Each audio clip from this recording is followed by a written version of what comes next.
It's the Tuesday show with David and James. We've been talking about tournaments. We talked a lot about brackets just now and what we'd like to see in terms of how brackets are run in future tournaments. But there are other things that we'd like to see changed in future tournaments as well. Yeah. I mean, it's kind of a topic that a lot of people bring up, and it's just one of those things that I feel like needs to be addressed, and kind of, in a way, stuff needs to be enforced. Okay. So a lot of stuff has been happening. But first of all, again, without necessarily going into details, but what are we talking about here? So, in a lot of recent tournaments, a lot of people have been getting angry. Let's just talk about, for example, I'll bring up one specific, okay? So Chris G at SCR got there late, was DQ'd, and then was put back into a bracket. And a lot of people were mad about that because they were like, how come Chris G gets to get put back in? If Joe Schmo showed up late and he was DQ'd, you'd just be like, bye, Joe Schmo, I don't know why we're ripping on Joe Schmo, by the way. Dude, I know. I feel bad. Poor Joe. That's probably some real player's name, by the way. I bet somebody goes by that. Yeah, that's fair enough. We can use something different, like Joe Shine or something like that. Yeah, that's good enough. Yeah, I don't think there's actually probably a player not. named Joe Shine. John Doe or something. Yeah, exactly. But so obviously an issue is being brought up. And in fact, I know a lot of very prominent people in the community who are just super pissed about this top player privilege problem. Right. Yeah. So that's what we're talking about is top player privilege. It's the idea that a top player gets benefits qua top player, like as a top player. And no idea what qua top. Oh, I'm sorry. Yeah, that's why I changed it. Sorry. Lawyers speak. Yeah, that's basically because of being a top player. Yeah. Okay. And for no other reason. And those benefits are many. There's the fact that pools will keep waiting on. They'll wait for a long period of time. Yeah. Sometimes brackets will be changed. And littler things too, like playing in a certain spot that a player prefers, or it literally gets down to that kind of thing sometimes, or letting people say things and do things that wouldn't fly if they weren't somebody who people knew. Like, for example, if guy we don't know is sitting there playing and he has two coaches. You're like, yo, no, two coaches. Right. Then Justin Wong comes up, Noel Brown runs up, and PR Rod runs up, and then Flo runs up, and they're all talking to him. You'd be like, I'll let that rock. Right. There's definitely an issue of top player privilege that's been going on. And it's been going on for a very long time. This is not at all a new phenomenon. Forever. Forever. I do feel like it's gotten stronger, I guess, maybe a little bit more pervasive, just as the scene has grown bigger. Yeah. And as the disconnect between one of the top players who flies around lots of things and the regular guy who shows up and goes 2-1 or whatever, 1-2, that has grown wider. And I feel like also as that's happened, top player privilege has gotten bigger. But it's been going on forever. I mean, here's the thing: it's hard not to, right? I mean, it's basically. Obviously, it's a stupid comparison because we're not even at that level yet. But it's like Justin Bieber privilege, right? It's like the more famous and the more popular you get, the more you get away with things. It's something that happens in everything. Yeah, the more you get away with things, the more you want to get away with more things. And then eventually you feel like you deserve you come to expect to get away with things, right? So obviously someone like Justin Bieber is the biggest jerk ever. Seems like a douche nowadays. Yeah, exactly. And he probably wasn't like that when he was first discovered. Presumably not. Yeah, just but the thing is, when you have all these people running up to you and being like, "Here, I'll get you into this club. I'll let you do this. I'll let you do this." Eventually, you're like, "Yeah, it's hard not to." Me. Right? No, totally. Yeah, I agree that it's not necessarily the case, and in fact, usually is not the case. That the person comes into it with these preconceptions about how they should be treated. But after a period of time, being treated in these ways, given that privilege, given that deference, and all the stuff that comes with it, having to sign autographs and so forth. Right. That puts you in this world and this state of mind that you weren't in before, and it's a different one, and you come to have different expectations. In some cases, a little bit more entitled expectations. Yes. Yeah. As the fighting game community gets bigger as streaming gets bigger, a lot of these players do become celebrities within this little community of ours, right? And so it's a natural occurrence that it's going to happen, that you expect to get more benefits than other people once you're there, right? So I'm not blaming anyone for having this kind of attitude. I just think it needs to be curbed. Yeah. And I just feel like the players should learn to stop trying to exert their privilege in a way, but that definitely comes down to, and it's not just down to the tournament organizer, okay? It's definitely, that's part of it. Definitely that's a big part of it. But maybe even a bigger part of it is the interactions of the larger community with the players. Okay, it's changing your actions in a way that doesn't give the impression to top players that there's something hot, that like they can walk all over you, that they can yell at you and it's cool, or that they, whatever it is. Not that that happens too often, but I don't want them to have that feeling that they can get away with that. And that definitely is also about everybody else in the community changing how they deal with things, changing how they look at things. Yeah, and another thing too is that we're a smaller community. We're grassroots still. We're trying to get to esports levels. We're trying to be like big and whatever, have fill up Staples Center or whatever like that. It'd be nice eventually. Problem is, we're not there yet. No. But a lot of the players feel like we should be there. Yeah. And that is actually one of the biggest problems, right? And so what ends up happening is that for a lot of TOs, whenever you get these players start pushing on them, like, you got to do this for me. You got to, come on, man, this kind of thing. It's hard for TOs. TOs are human, man. That's true. And I forget which of the Cannon brothers actually now posted on Reddit about this. Was it Tom? Exactly. I think it might have been Tom. It was Tom. He posted that that in fact tournament organizers are probably more susceptible to that than most people, because they're not getting anything out of this. Okay, it's not like a financial reward. Right. And the few who have tried that have all gone by the wayside. As far as FGC tournaments go. So it's just down to the people who care, people who want other people to have a good time, people who want the games to live on. These are kind of altruistic reasons. But those are huge reasons for why TOs get into it. And so those people are less likely to want to make somebody have a bad time. Yeah. Okay, they want to, if they can, they're going to be nice to you. They're going to do what they can do to have you enjoy yourself, right. Speak well about the tournament and all that stuff. But the flip side of that is that they are more susceptible to to, I guess, top player privilege, but also, for anybody. Yeah, I mean, the thing about it is they're trying to establish something, right? Perfect example, Texas Showdown's coming up. I already know Justin's going. Right. Right? What happened at Texas Showdown last year was Justin and Chris G doing the collusion thing, the random select, right? And right when that happened, a lot of people were mad, and they were like, there should definitely be some, punishment for it. Ban them from Texas Showdown next year. Yeah.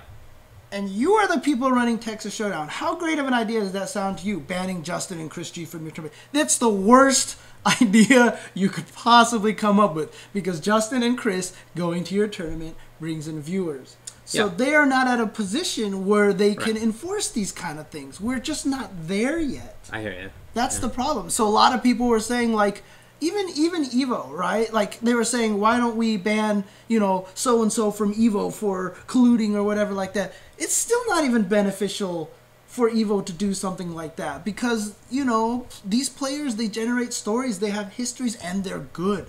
They make your game look really good. You know what I mean? So it's tough right now. It's tough to enact these kind of things. And really, honestly, it just, we need to be more strict against the top players and treat them like everyone else. But at the same time, I guess there is a bit of me that's making a plea out to the top players to just chill on that.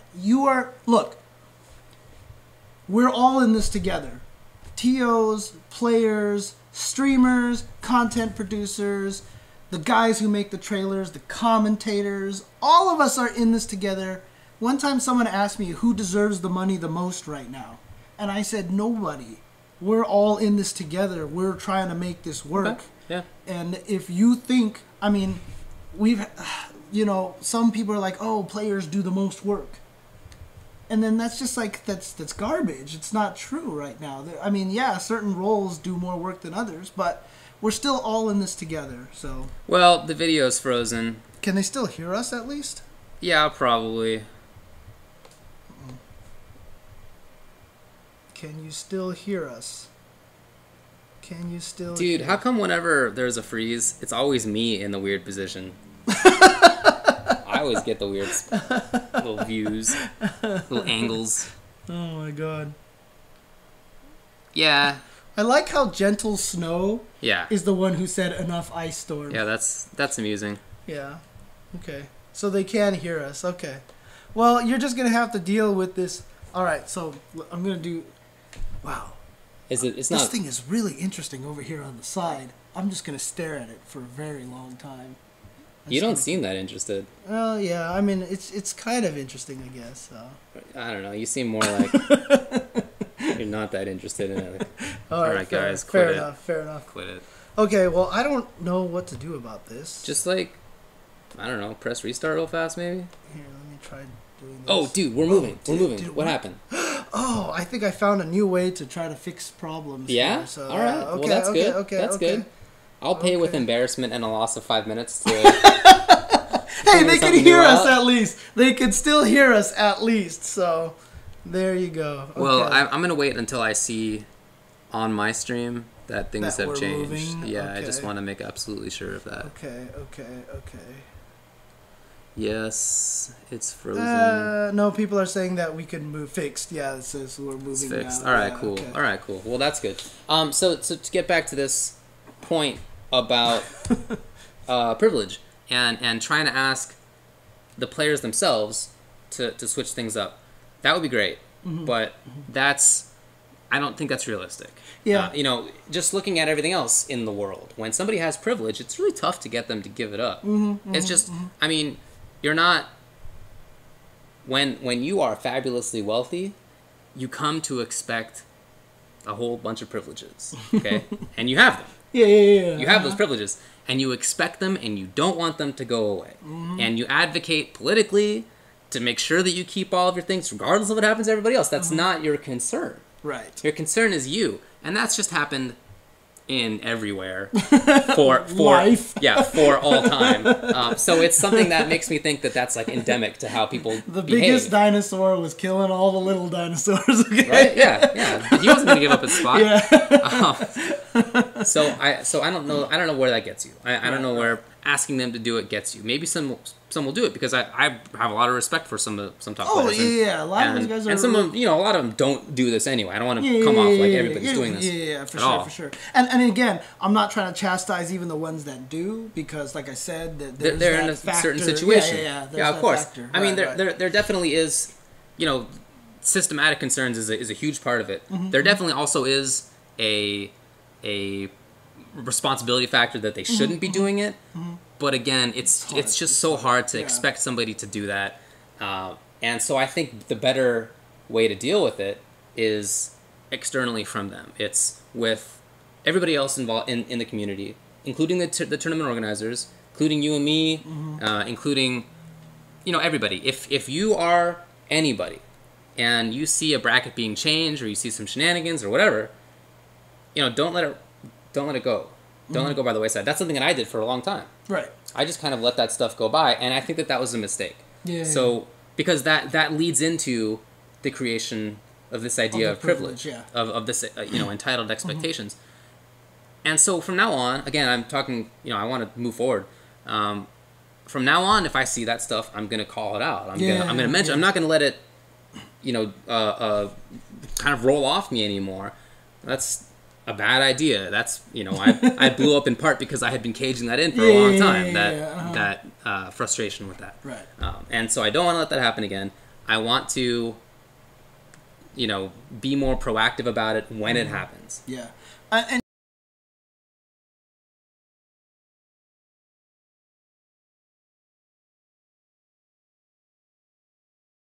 know what? I really want to echo something that Tom Cannon said in that Reddit post. It was a really great Reddit post that he wrote. It was. Actually.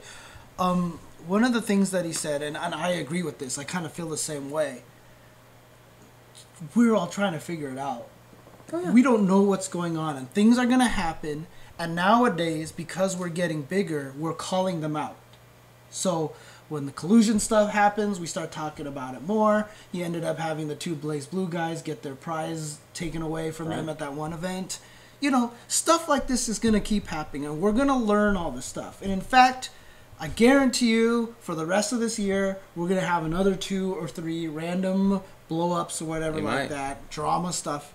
And that's fine. It's fine as long as we get good at starting to call it out and start discussing it and start figuring out a way to prevent that from happening.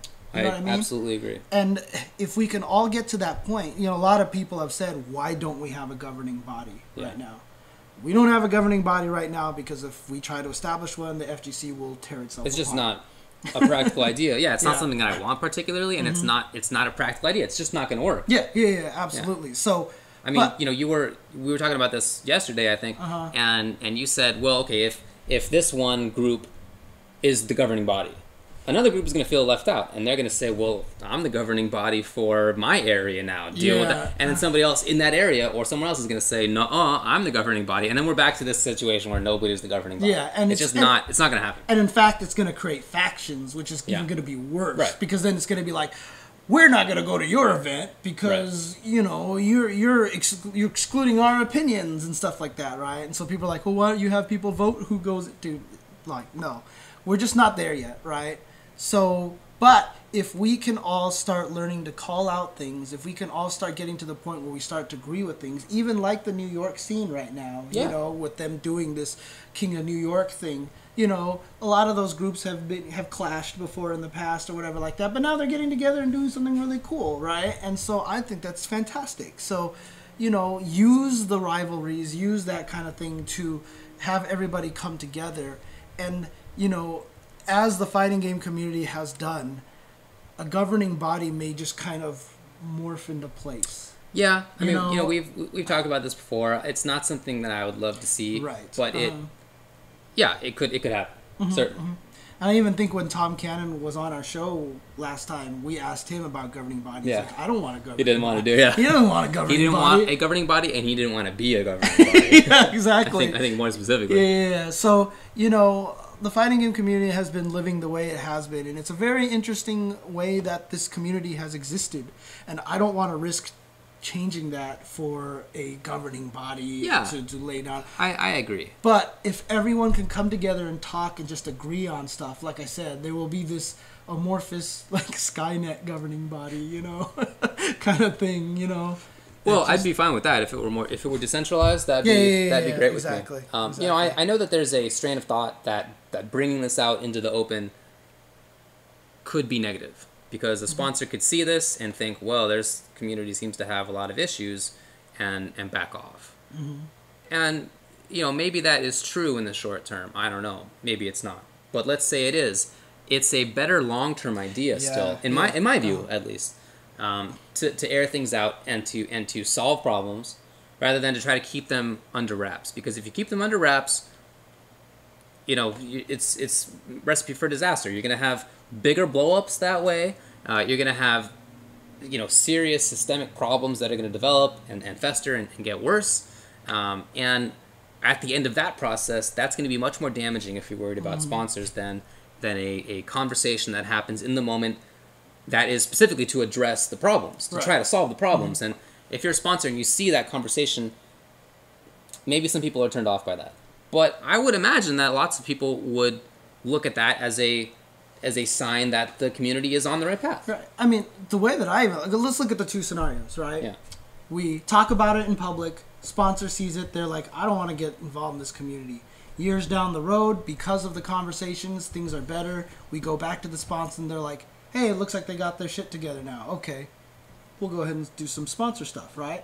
Here's the other scenario. We hide all this stuff. Sponsor comes and goes, this looks like a really good place to invest. They invest, something happens, blows up, hurts the sponsor. they're like, I'm never coming back to this ever again, and they're gonna talk to other people. Dude, stay away from these guys. Right. You know, it's worse. I think so it's too. just worse. So yeah, get all the stuff out in the open, and like Tom said, more blow-ups are gonna happen, and that's a good thing. It's a good thing because we need to get them out, because we already said everything that's happened has been happening for years. Yeah. Has been happening for years. And the bigger we get, we need to get more systems to prevent a lot of these little things. The meta game, almost, if you wanna call it that. Yeah, right? kind of it is. Yeah. Yeah, so that's good. That's a good thing that these things are coming out in the open, and we can get rid of them little by little as long as we discuss them. So if you're watching this and don't think that you are outside of this situation. Even if you're not somebody who goes to tournaments, not somebody who goes to events. If you're just somebody who watches, if you don't even play, whatever, regardless of your role, regardless of what you do, understand that you do have a role to play in this. That you can help create or get rid of the idea of top player privilege, because you can help mold what their expectations are. Yeah. If you go on some top player's stream and you kind of suck up or whatever it is, that is going to create a different expectation on the part of that player than if you go in there and you just treat him like one of, just some guy, somebody who you like and you want to have a conversation with, but not like a sycophant. Exactly. So, this is something that everybody has to do. It's not just about top players. Like I said, I consider it less realistic to ask them to change and more realistic to ask everybody to have a little role, to treat them differently, to try to call things out if things come up, and to try to solve problems if you see them. Yep. Okay. Yeah. No, the reason why I was chuckling is just for some reason whenever I think of like the sycophants and like I always think of Gaston and LeFou from LeFou. Yeah, there you go. So it's basically Gaston on a stream with a bunch of little LeFous running around. Yeah, the idiot. What a great name.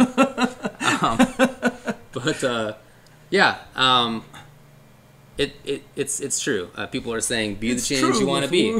That's really true. That's how it is in everything. Okay? It's not easy for people to give up privilege. I have plenty of IRL privilege. I know that. Yeah. But that doesn't mean... But that doesn't mean... And I'm not even just talking about fighting games. Just in... That's my life. Yeah. But I don't like that. Like, when I see somebody in fighting games, of all things... try to like exercise a privilege. All right, this is like such a small community. It's like ridiculous to think that you have privilege. That just makes me think. It reminds me how easy it is for people to fall into this trap of thinking that they have privilege and coming to expect it and acting entitled. I always complain. Don't let them do that. I always complain about stuff on Twitter, and people respond to me all the time with first world problems. Yeah. And I'm always get mad. I'm like, what do you... I was like, yeah, it really is. It's true. It is. Right? It is. And then I feel bad. Because it's absolutely true. Yeah. So everyone has the privilege wherever they can take it. So, and that's actually one of the things that, you just have to learn as a human being is how to recognize when you're exercising your privilege. And it's like I always said about footsies. It's the hardest thing to learn, even though it's one of the most fundamental, basic things. It's hard to even recognize that it's a thing in the first place. Right, if you don't spend enough time to investigate it, a lot of people go through this world thinking that they don't have privilege, even though they're super privileged. Right, exactly. Because they just haven't been on the other side. They don't know how that is. So. Yep. Anyway, it's up to you guys. It's up to me. It's up to you. It's up to everybody involved. Don't think that you don't have a role to play because you do.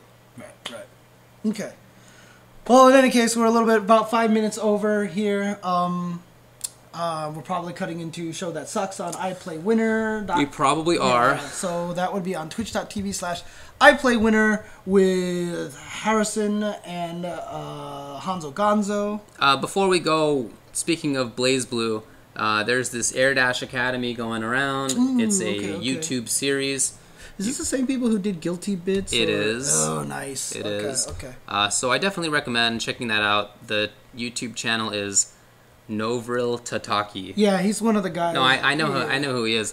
I just am never sure how to pronounce names like that. I think that was pretty good. Novril Tataki. It might be Novril. I've heard people say it that way. I have no clue. Whatever. It's a very in any case, it's a very novel name. Anyway. It's on shoryuken.com. I'm sure it's on Event Hubs too. You can find Air Dash Academy on there and check it out and understand a little bit about Blazblue.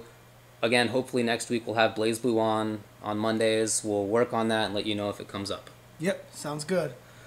All right, guys. Yeah, I think that's about it. So check out youtube.com/UltraChenTV for the uploads. They'll be up tomorrow for the Monday shows, Thursday for the Tuesday show. And don't forget, this weekend, Cafe ID, twitch.tv/CafeID, CAFEID. And make sure you check that out. It's going to be an awesome tournament. Lots of strong players are going to show up. So, all right. Okay, see you.